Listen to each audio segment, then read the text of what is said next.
Good morning students. तो हम लोगों ने कल जो एंगल पढ़े थे, कौन कौन से एंगल हो गए थे? एक तो 30 डिग्री हो गया था ना, 45 डिग्री और 60 डिग्री। अब 0 डिग्री और 90 डिग्री को चेक करना है। क्या करना है? 0 डिग्री और 90 डिग्री, ठीक है ना। इसके लिए वही एक ट्रायंगल, राइट एंगल ट्रायंगल बना लेंगे। क्या करेंगे? राइट एंगल ट्रायंगल बना लेंगे। ये राइट एंगल ट्रायंगल है A B C, angle B 90 degree है। पहले हम लोग है ना 0 के लिए निकाल लेते हैं। किसके लिए निकाल लेते हैं? 0। तो साइन 0 कितना होगा है, और कॉस 0, tan 0, कोसेक 0 है, और सेक है ना, सेक 0 कितना होगा, और कॉट 0 कितना होगा 0 डिग्री पे, ठीक है ना।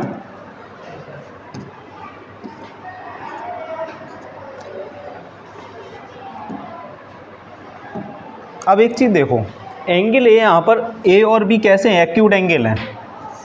ए और सी कैसे हैं? और एंगल भी 90 डिग्री है। एंगल भी 90 डिग्री है। ए और सी एक्यूट एंगल हैं। और जब ए और सी एक्यूट एंगल हैं, अब ये बताइए है ना, एंगल ए जो हमारा है वहाँ पर 0 कब बनेगा? एंगल ए 0 कब बनेगा? देखो, जैसे हमने ये लाइन एक ड्रॉ की, तो ये एंगल जो होल एंगल था उससे कुछ तो कम होगा। अरे कम होगा ना, ये वाला एंगल कम होगा। उसके बाद एक लाइन और अगर हम प्लॉट करें, तो जैसे जैसे ये वैल्यू हम निकालते जाते हैं, तो ये एंगल हमारा कहाँ अप्रोच कर रहा है? 0 की तरफ अप्रोच कर रहा है। कहाँ अप्रोच कर रहा है? 0 की तरफ। और ये एंगल 0 कब हो जाएगा? जब AC वाली लाइन किस पे आ जाएगी? AB पर आ जाएगी।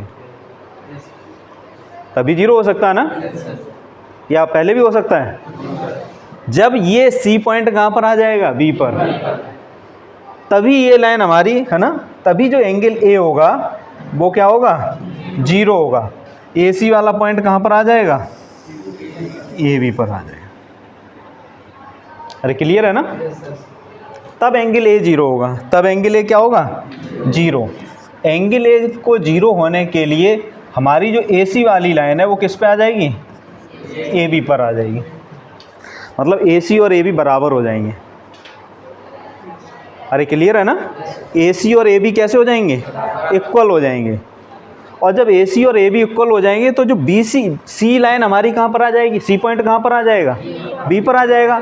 तो BC जो डिस्टेंस होगा वो क्या होगा? जब C और B पॉइंट कोइंसाइड करेंगे तो BC का डिस्टेंस क्या हो जाएगा? ये बात क्लियर हुई जो हमने यहाँ लिख दी। AC AB के बराबर हो जाएगा और BC क्या हो जाएगा? 0 हो जाएगा। अरे समझ में आ रहा कि नहीं आ रहा? AC AB के इक्वल हो जाएगा। क्यों हो जाएगा? क्लियर है ना। AC AB के इक्वल हो जाएगा, और C पॉइंट जब B पर आ जाएगा तो BC क्या हो जाएगा? 0 हो जाएगा। अरे क्लियर है ना। अब देखो, हमें यहाँ से अगर एंगल A पर 0 डिग्री कंसीडर करेंगे, तो साइन 0 हमारा क्या होगा? Perpendicular upon hypotenuse. अरे यही होता है ना, परपेंडिकुलर अपॉन, और परपेंडिकुलर यहाँ से हमारा क्या? BC अपॉन हाइपोटेनस क्या है? AC। और BC की लेंथ कितनी रह गई है इसमें? तो 0 अपॉन कुछ करेंगे तो आंसर क्या आएगा? साइन 0 की वैल्यू क्या होगी? क्यों होगी? समझ में आ गई। सेम केस ले लो कॉस 0। कॉस 0 क्या होगा? Base upon hypotenuse. अरे यही होता है ना। और बेस हमारा कितना है? AB। हाइपोटेनस क्या है? AC। तो हम इसे क्या लिखेंगे? AB upon AC। और AB और AC दोनों क्या हैं? तो कट कर देंगे, आंसर हमारा क्या आ जाएगा? अरे ठीक है ना। अरे क्लियर है ना। थर्ड केस है हमारा tan 0। tan 0 क्या होता है? Perpendicular upon base. Perpendicular upon base.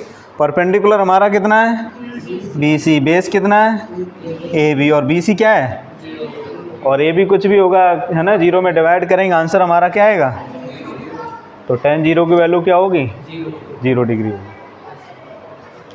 Clear है ना। नेक्स्ट cosec 0 क्या होगा, हाइपोटेनस अपॉन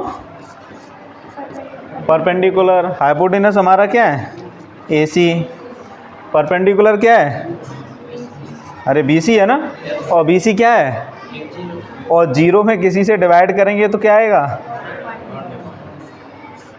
क्या आएगा ND है, नॉट डिफाइंड, या ND आएगा है, नॉट डिफाइंड, क्या आएगा नॉट डिफाइंड लिखना है इसको, है इनफाइनाइट नहीं लिखना, क्या लिखना, ये परिभाषित नहीं है, करेक्ट ना, क्या है नॉट डिफाइंड। क्यों नॉट डिफाइंड है ना, 0 से हम किसी को डिवाइड नहीं कर सकते, 0 से डिवाइड नहीं कर सकते।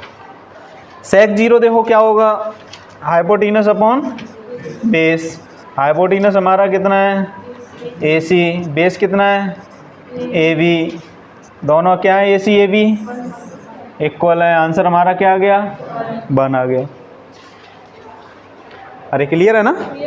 लास्ट बच्चा cot 0, cot 0 क्या हो जाएगा, बेस अपॉन परपेंडिकुलर। बेस तो हमारा AB है और बेस सॉरी है ना, बेस तो AB हो गया, परपेंडिकुलर क्या हो गया, और BC क्या है 0 है, तो ये भी क्या हो गया,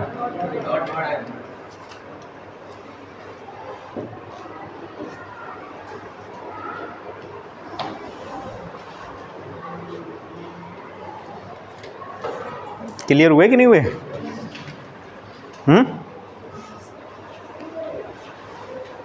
नोट कर लिया ना। चलो भाई 0 क्लियर हो गया। अब लास्ट बचा 90 डिग्री, क्या बचा 90 डिग्री। ज़्यादा हार्ड तो नहीं लग रहा ना, अरे हार्ड तो नहीं लग रहा बॉयज़, है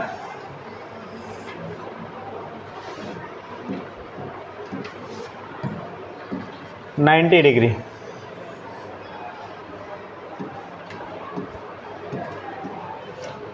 इसे A ले लो, इसको B और इसको C, ये एंगल 90 डिग्री है,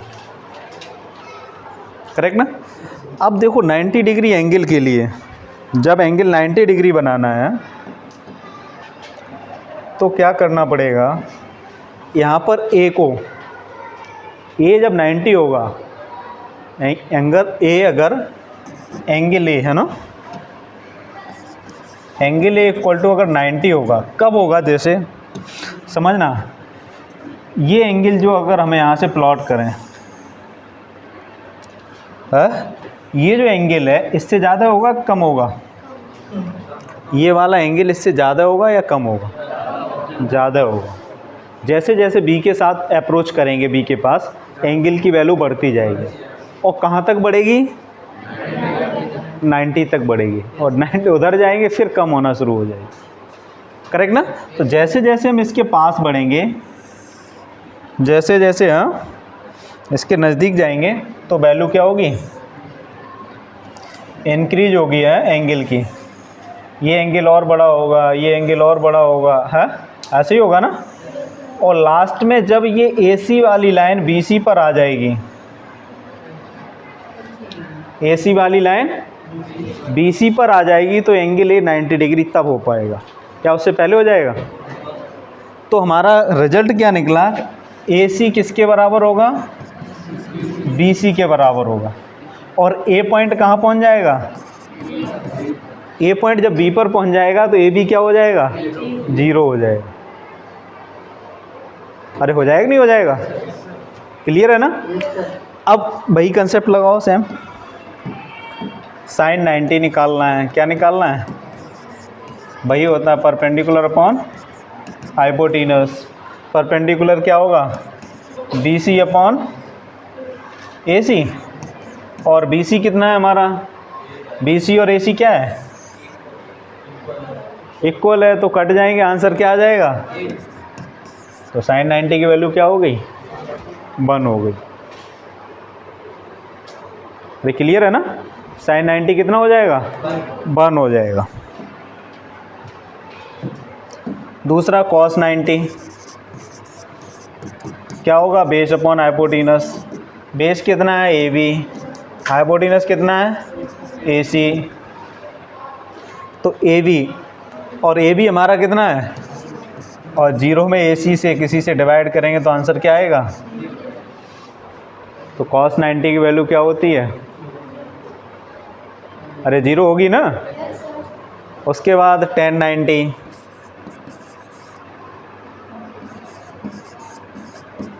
क्या होगा? Perpendicular upon base.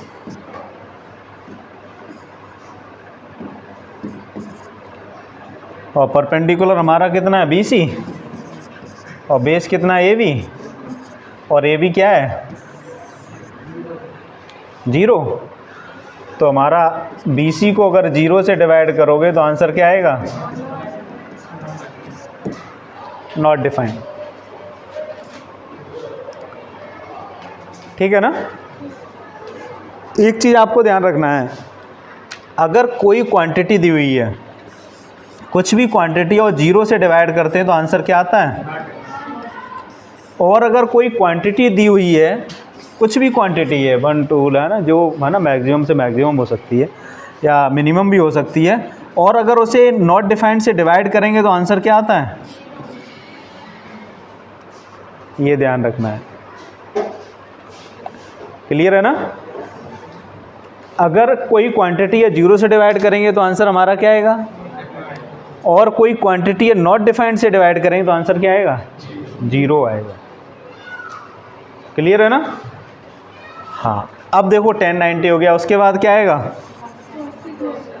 cosec 90। cosec 90 इसका रेसिप्रोकल हो जाएगा, तो 1 लिख दे डायरेक्ट, लिख देना। उसके बाद sec 90। sec 90 क्या हो जाएगा? इसका रेसिप्रोकल, इट मीन्स 1/0 क्या आता है? नॉट डिफाइंड है। और लास्ट में क्या बचा? cot 0। cot 0 क्या हो जाएगा? ओ सॉरी है ना, cot 90। हाँ, cot 90 है, कितना आ जाएगा? हाँ, 0 क्यों आएगा? देखो हमने कहा cot थीटा होता है 1/tan 90 है, और tan 90 की वैल्यू क्या निकली है? नॉट डिफाइंड निकली है ना। तो इसे लिखोगे ना 1/नॉट डिफाइंड, और 1/नॉट डिफाइंड क्या होता है? अरे ये बताया कभी कि नहीं बताया? cot theta equal to 1/tan theta होता है, बताया कि नहीं?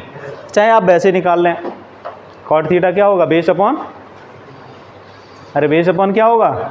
परपेंडिकुलर, उससे निकाल लें है। केवल हम इसका यूज करना बता रहे थे आपको। कई जगह ऐसे मिलेगा देखने के लिए। जब भी नॉट डिफाइंड को किसी से डिवाइड करेंगे आंसर क्या आएगा? 0। ये पहली बार डिवाइड कर रहे होंगे है, कभी कभी ऐसे भी लिखा मिलेगा कहीं कहीं है, तो आंसर हमारा क्या आएगा? 0 आएगा। क्या आएगा? 0 आएगा। क्लियर है ना।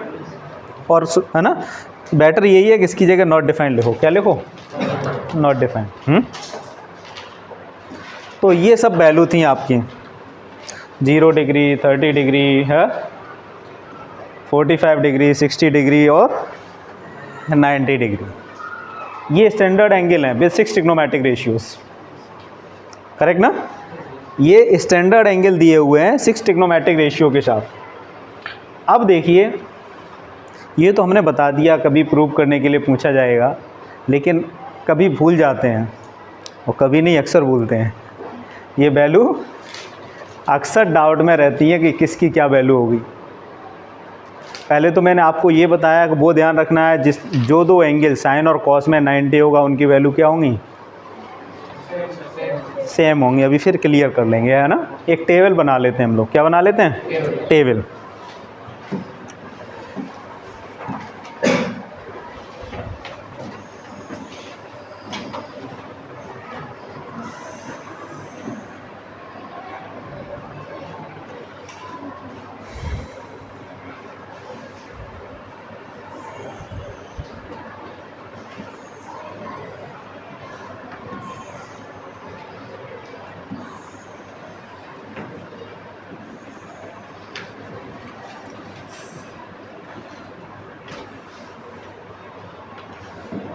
ये तो देखो 0 डिग्री हो जाएगा, 30 डिग्री हो जाएगा, है ना, 45 डिग्री, 60 डिग्री और 90 डिग्री। यहाँ पर हम ले लेते हैं, है ना, ट्रिग्नोमेट्रिक रेशियो ले लेते हैं। क्या ले लेते हैं? साइन। अब एक चीज़ देखो, हम जानते हैं साइन 0 की वैल्यू क्या होती है, पढ़ लिए ना, साइन 0 की वैल्यू क्या होती है? 0। साइन 30, साइन 45 1/√2, साइन 60 √3/2, साइन 90 1 होती है। ठीक है ना? वैसे क्वेश्चन करोगे, ज़्यादा से ज़्यादा करोगे, ऑटोमेटिकली लर्न हो जाएगा, है। और अगर नहीं करने का टाइम मिले, बाई चांस कहीं कंफ्यूज हो जाएं आप, तो सबसे पहला क्या हम क्या करें, यहाँ से लिखना शुरू कर दें। 0 क्या लिखें? 0 1 2 3 4, करेक्ट ना? ऐसे लिख लेंगे, अरे लिख लेंगे ना। और सभी को क्या कर दो? 4 से डिवाइड कर दो। क्या कर दो? सभी नंबर्स को 4 से डिवाइड कर दो, है ना। ये लिखते जाओ, चाहे जहाँ टेबल बनी हो, सबसे पहले क्या करना है? 0 से 4 तक नंबर्स लिखने हैं, उसके बाद 4 से सबको डिवाइड कर देना है। थर्ड स्टेप में क्या करना है? सभी का स्क्वायर रूट ले लेना है। क्या करना है? सभी का स्क्वायर रूट ले लेना है। स्क्वायर रूट मतलब यही होगा ना। और जब स्क्वायर रूट लेंगे तो आंसर हमारा क्या आएगा? जैसे ये तो आंसर हमारा 0 ही आएगा, और 1/4 का आंसर हमारा क्या आएगा? 1/2 आएगा। और 2 से ये कट जाएगा, 2 बन जा 2, 2 2 जा 4, तो ये हमारा कितना आ जाएगा? 1/√2 है। ये कितना आ जाएगा? √3/2। अरे आएगा कि नहीं आएगा? और ये हमारा क्या आ जाएगा? एक बार चेक कर लो, ये सारी वैल्यू वही निकली थी। साइन 0 0 निकला था, साइन 30 1/2, साइन 45 1/√2, साइन 60 √3/2, साइन 90 1। अरे आया था कि नहीं? सेम वैल्यू आई कि नहीं आई? तो इस टेबल को बना लेना है जब भी, है, जब भी एग्ज़ाम में जाएं, कहीं जाएं, है ना, कॉम्पिटिटिव एग्ज़ाम। ये टेबल सारे एंगल के लिए पर्याप्त है। सारे समझते हो ना? आगे जितने एंगल पढ़ोगे, आगे 90 तक की बात नहीं कर रहा हूँ मैं, आगे जितने एंगल पढ़ोगे उसके लिए टेबल पर्याप्त है। तो ये तो वैल्यू साइन की हो गई। किसकी हो गई? साइन। अब अगर कॉस की निकालनी है, किसकी? कॉस की निकालनी है।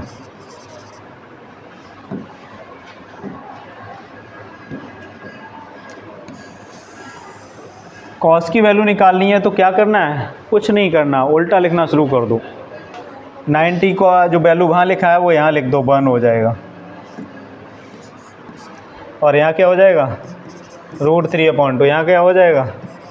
1/√2। ये क्या हो जाएगा? और ये क्या हो जाएगा? अरे क्लियर हुआ कि नहीं हुआ? वो वैल्यू को हमने यहाँ लिख दिया, √3/2 को यहाँ लिख दिया, 1/√2 को यहाँ लिख दिया, 1/2 को यहाँ, 0 को उल्टा लिखना शुरू कर दिया। अरे क्लियर है ना? वही देखो कंसेप्ट हम जो पहले आपको बता रहे थे कि देखो ये वैल्यू 90 है, और साइन 90 की जो साइन 90 की वैल्यू होगी वो किसकी वैल्यू होगी? कम्प्लीमेंट्री है ना, 0 + 90 90 होगा ना। 60 डिग्री और 30 डिग्री की वैल्यू, जो साइन 60 की वैल्यू है वो किसकी होगी? कॉस 30 की वैल्यू होगी, क्योंकि 60 और 30 क्या होता है? 90 होता है। और 45 क्या होता है? इसीलिए सेम वैल्यू होती हैं इनकी। क्या होती हैं? सेम वैल्यू होती है। अरे क्लियर हुआ कि नहीं हुआ? नोट कर लिया ना? नेक्स्ट देखो 10 में देखो सभी एंगल्स की वैल्यू। अब 10 को आप अच्छे से जानते हैं, tan थीटा = क्या होता है? sin/cos। tan थीटा = क्या हो जाएगा? sin θ/cos theta.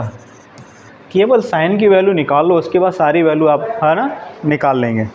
केवल किसकी वैल्यू चाहिए? साइन की वैल्यू चाहिए। क्लियर है ना? अब sin θ/cos थीटा करोगे तो देखो sin 0/cos 0 करोगे तो 0/1 क्या आएगा? जीरो आएगा ना, जीरो को 1 से डिवाइड करोगे तो जीरो आएगा। 1/2 से √3/2 को डिवाइड करोगे क्या आएगा, 1/√3। तो tan 30 की वैल्यू क्या हो गई, 1/√3। tan 45 क्या होता है, इससे इसे डिवाइड करोगे 1 आ जाएगा। tan 45 की वैल्यू क्या होती है, 1 होती है। tan 60 को √3/2 से 1/2 √3 हो जाएगी भाई। tan 90 1/0 नॉट डिफाइंड, क्या लिखोगे,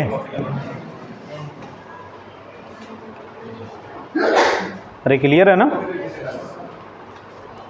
क्लियर हुआ कि नहीं हुआ। उसके बाद कॉसेक भी लिख दें, आ जाएगा। चलो इधर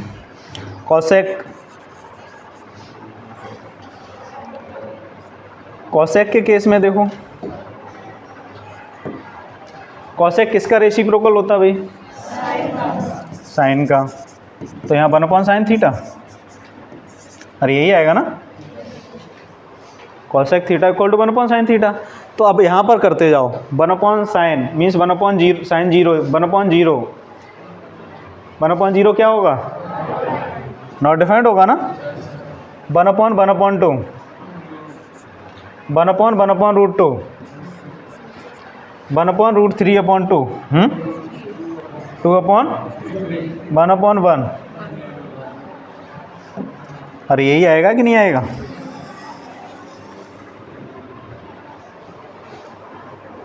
अरे क्लियर है ना।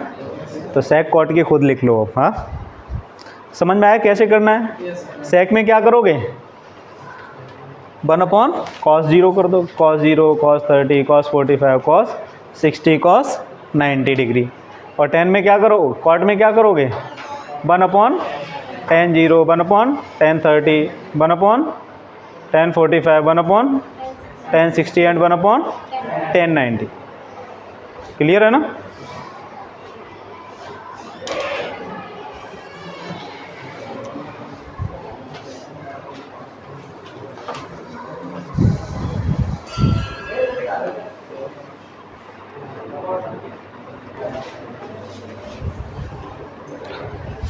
हाँ इसके बाद थोड़ा सा कम्प्लीमेंट्री एंगल का कंसेप्ट है ना, जो मैं आपको बता रहा था ना, जैसे 90 और 0 है या 30 और 60, sin 30 की वैल्यू और sin 30 की वैल्यू cos 60 की वैल्यू है ना, ये एक दूसरे से क्या होती हैं, इक्वल होती हैं। क्यों होती हैं ये चीज़ें एक बार देख लो। है और आगे के लिए ध्यान रखना है, अगर एक वैल्यू याद आ जाए sin 30 की तो दिमाग में आ जाना चाहिए वही किसकी होगी, cos 60 की वैल्यू होगी।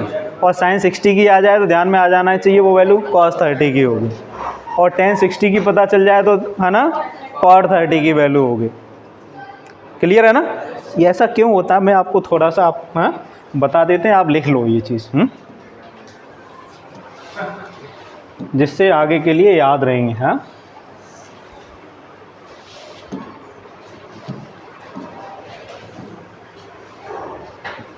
ये ट्रायंगल है ABC और एंगल भी 90 डिग्री है। क्लियर है ना, एंगल भी क्या है 90 डिग्री है। और A और C हमारे एक्यूट एंगल होंगे, क्या होंगे। अगर हम इसको थीटा कंसीडर कर लें, क्या ले लें, थीटा एंगल कंसीडर कर लें, तो एंगल C हमारा क्या होगा 90 माइनस थीटा लिख सकते हैं। अरे लिख सकते हैं ना, या नहीं लिख सकते। तो अब एक चीज़ देखिए, अगर हम यहाँ पर साइन थीटा निकालें, क्या निकालें, साइन थीटा होता है परपेंडिकुलर अपॉन हाइपोटेनस, और परपेंडिकुलर हमारा क्या है और हाइपोटेनस क्या है AC। तो हम इसे ऐसे लिख सकते हैं BC अपॉन AC। अरे लिख सकते हैं ना। अब एक चीज़ और देखो यहाँ से, अगर हम ये निकालें cos 90 minus theta, cos 90 minus theta means क्या होता है, बेस अपॉन हाइपोटेनस। अरे यही होता है ना, बेस अपॉन हाइपोटेनस, ठीक है ना। तो बेस अपॉन हाइपोटेनस का मतलब बेस कितना हुआ, जाओ जो है बेस कितना हमारा हुआ BC, और हाइपोटेनस कितना हो गया AC। अरे 90 माइनस थीटा ये है ना एंगल, तो उसके लिए बेस BC नहीं हो जाएगा क्या? BC बेस हो गया और हाइपोटेनस तो AC रहेगा ना। अब BC और AC, यहाँ भी वही निकला, यहाँ भी वही निकला है, अरे नहीं निकला क्या? तो क्या sine theta equal to cos 90 minus theta नहीं हो सकता क्या? अरे हो सकता है कि नहीं होता? और 90 माइनस थीटा और थीटा ये क्या है, कम्प्लीमेंट्री तो है। अरे कम्प्लीमेंट्री है कि नहीं है? ऐसे ही अगर हम लिखना चाहें sine 90 minus theta equal to क्या हो जाएगा? कॉस थीटा हो जाएगा। नहीं तो डाउट हो तो निकाल के देखो यहाँ से। कॉस थीटा क्या निकलेगा हमारा? बेस अपॉन हाइपोटेनस, और बेस कितना है? AB upon AC। अरे क्लियर है ना? उसके बाद अगर हम साइन 90 माइनस थीटा निकालें, क्या निकालें? Sine 90 minus theta. Sine 90 minus theta perpendicular upon hypotenuse, और 90 माइनस थीटा के लिए परपेंडिकुलर क्या है हमारा? AB है ना। तो हमारा क्या आ जाएगा? AB अपॉन AC आ जाएगा। दोनों इक्वल हैं कि नहीं है? तो sine 90 minus theta equal to क्या होगा? कॉस थीटा होगा। क्या होगा? अरे क्लियर हुआ कि नहीं हुआ? तो साइन 90 माइनस थीटा क्या होगा? Cos theta. Tan 90 minus theta क्या होगा? Cot theta. Cot 90 minus theta क्या होगा? Tan theta. और कोसेक 90 माइनस थीटा क्या होगा? Sec theta. और सेक 90 माइनस थीटा क्या होगा? Cosec theta. अरे होगा कि नहीं होगा? ये और याद रखने हैं। याद करने का कुछ नहीं है वैसे, अगर दिमाग में है ये सब तो है। डायग्राम अगर दिमाग में है तो कुछ लर्न करने की आवश्यकता नहीं है, सब कुछ है, कुछ रेडीमेड नहीं है, सब क्या है या लर्न करने की आवश्यकता है? अगर दिमाग में कंसेप्ट है, डायग्राम है, तो कुछ लर्न करने की आवश्यकता नहीं है। ठीक है, तो ये नेक्स्ट एक्सरसाइज अब आपको करनी है।